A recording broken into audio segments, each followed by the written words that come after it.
I'm just saying, a real man is someone who takes charge, doesn't show weakness, and handles things on his own. That's how it's always been, and it's worked for centuries. Yeah, but that's so narrow. A real man can also be someone who's in touch with his emotions, who's vulnerable. Strength doesn't have to mean shutting down how you feel. I don't think it's weak to express yourself. Come on, that's a nice sentiment. Do you know what vulnerability makes you in the real world? What? It makes you a target. A man should be strong, someone others can rely on. All this in touch with emotion stuff feels like it's watering down what it means to be a man. I don't think it's about watering anything down. It's about evolving. The world isn't the same as it was 100 years ago. Hey, I couldn't help but hear you both talking about masculinity. Sounds like a tough topic to navigate sometimes. Mind if I offer a different perspective? Sure. Maybe you can help Chris see what I'm saying. Well, let's start by acknowledging that both of you have strong feelings about what it means to be a man, and that's totally okay. It sounds like we might be stuck in some all or nothing thinking. Jordan, you're saying that being a real man means being strong and in control, while Chris, you're saying that vulnerability and openness are part of it too.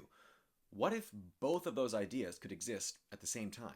So, there's no one right answer? Exactly. Masculinity doesn't have to be rigid. It can be a mix of qualities. The DBT scale of dialectics can help us see that two opposing ideas can both hold truth. Strength and vulnerability aren't opposites. They can actually support each other. Strength doesn't have to mean suppressing your emotions, and vulnerability doesn't mean you're weak. But how does being vulnerable make you strong? That doesn't make sense to me. The math isn't mathing. I get that. It can feel like those ideas don't fit together. Think about it this way. When a man is able to be vulnerable, he's showing confidence in who he is. He's not afraid to be seen, even in moments of uncertainty. That takes strength, doesn't it? It's not about throwing out traditional masculinity. It's about expanding what it can mean. What do you think about that?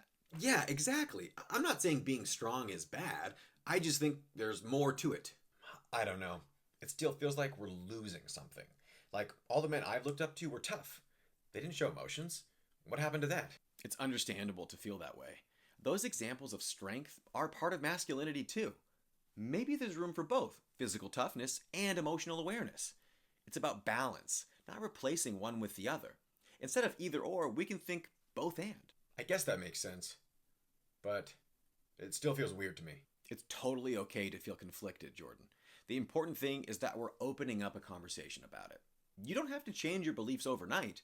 Just staying curious, like you both are right now, is a big step toward understanding a healthier and more mindful version of masculinity. Yeah, maybe there's more to this than I thought. Yeah, I don't know if I'm convinced yet, but I'll think about it. That's all anyone can ask for, staying open and willing to explore new ideas.